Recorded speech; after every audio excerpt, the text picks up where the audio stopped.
Nanti kalau saya sakit, saya nggak tanggung jawab, saya bilang. Alhamdulillah sampai sekarang saya sehat. Saya nggak ada gula, saya nggak ada diabetes, saya nggak ada kolesterol, saya nggak ada jantung, saya nggak ada, saya sehat. Karena saya nggak pernah periksa.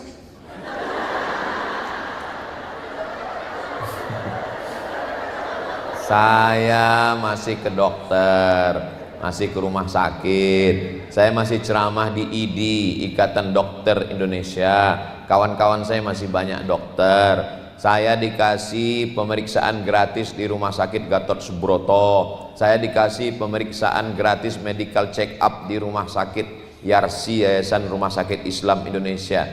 Dikasih semua, tapi belum pernah saya pakai. Nggak boleh nggak ada usaha dan ikhtiar. Nah, jadi kita banyak ibadah. Puasa sunat bagus. Kenapa bagus puasa sunat? Karena kita takut ngomong macam-macam. Kabarnya anak si anu, suami si anu, istri si anu.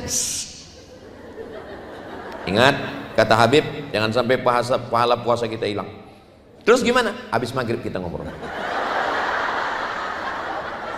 Catat poin-poinnya ya, jangan sampai lupa. Begitu selesai Allahumma laka sumtu. Iya, apa tadi yang mau kita bahas? Iya. Jadi puasa itu bagus. Ternyata saya pergi ke rumah jamaah, dikasih kertas. Coba Ustadz baca. Saya baca fasting terapi. Terapi fasting. Fasting puasa. Minimal kata dia, ini yang buat orang Amerika, orang Barat. Minimal 1 bulan nggak makan nasi 8 hari kata dia. Waktu dia bilang 8 hari, saya langsung Allahu Akbar. Berarti Senin, Kamis, Senin, Kamis, Senin, Kamis, Senin, Kamis. Karena ketika kita makan nasi, numpuk kolesterol, numpuk gula. Kita makan daging, numpuk. Kita makan seafood, numpuk. Kenapa orang dulu minum teh manis, makan daging kambing, badannya sehat? Habis makan santan, makan rendang, dia gali tanah, dia macul, dia nanam padi, dia gali sumur, keringatnya keluar. Kita sekarang minum gula, makan daging, pakai santan, pakai seafood, habis makan, angkat selimut, hidupkan AC. Menggumpal di badan kita. Kalau kita puasa, semua yang kelebihan-kelebihan di badan itu dimakan oleh badan sendiri. Jadi badan kita itu memakan kelebihan-kelebihan kolesterol yang membuat darah kita ini beku. 2. Yang pertama gula, yang kedua minyak. Makanya hindari gula dan santan. Memang tepat acara hari ini, nggak ada gula dan nggak ada santan. Air putih aja. Memang sudah tepat, memang sudah bagus. Memang yang buat acara ini memang orang-orang sehat semua. Jangan kasih Habib Ustadz kasih banyak gula. Bayangkan Habib kajian subuh gula, duha gula, zuhur gula, asar gula, maghrib gula, isya gula, tahajud gula. 7 sendok habis 1 toples untuk Ustadz. Kalau sayang sama Ustadz, kasih air putih seperti di Gorontalo.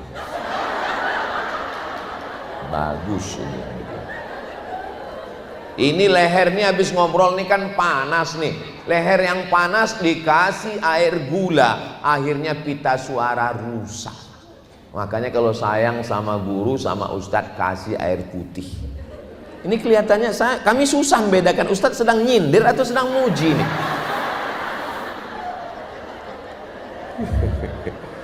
Nah, jadi mesti banyak ibadah. Yang terakhir, yang ke-7, banyak pun ibadah, kalau kita angkuh dan sombong, ibadah kita itu hilang. La tubtilu sadaqatikum bil manni wal adha.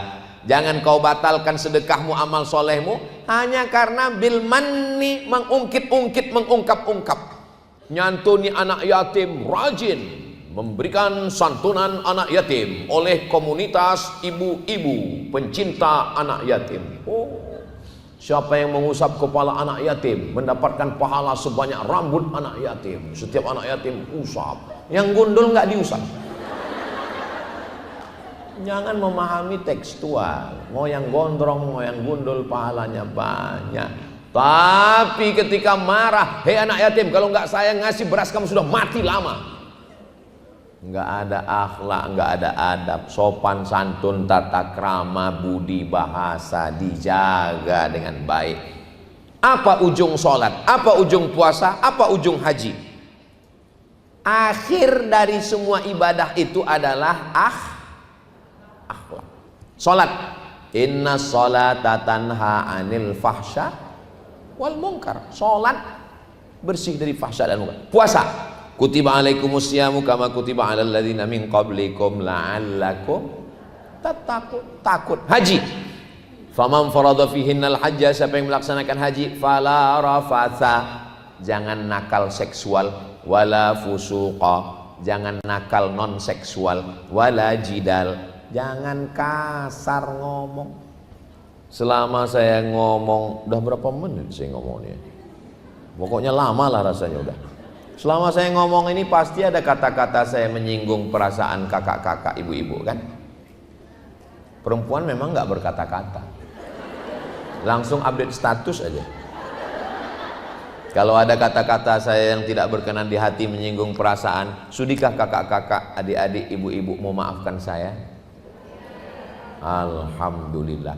Jangan sampai singgung perasaan orang. Kita bawa mobil, setirnya di tangan, koplingnya di kaki, gasnya di kaki kanan, giginya di tangan. Tapi ketika kita bawa mobil yang ada rambu-rambu di pinggir jalan, hati-hati. Kenapa nggak tangan-tangan? Kenapa nggak kaki-kaki? Kenapa nggak mata-mata? Karena tangan, mata, dan kaki dikendalikan oleh hati. Maka jagalah hati supaya jangan sampai sakit.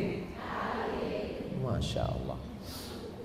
Tapi kalau dilihat dari tatapan mata dan senyumnya yang lepas, ini kelihatannya nggak ada yang sakit hati. Ada sih beberapa.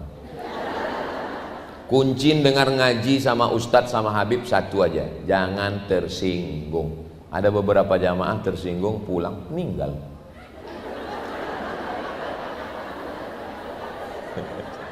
Mudah-mudahan semuanya sehat dan panjang umur insya Allah.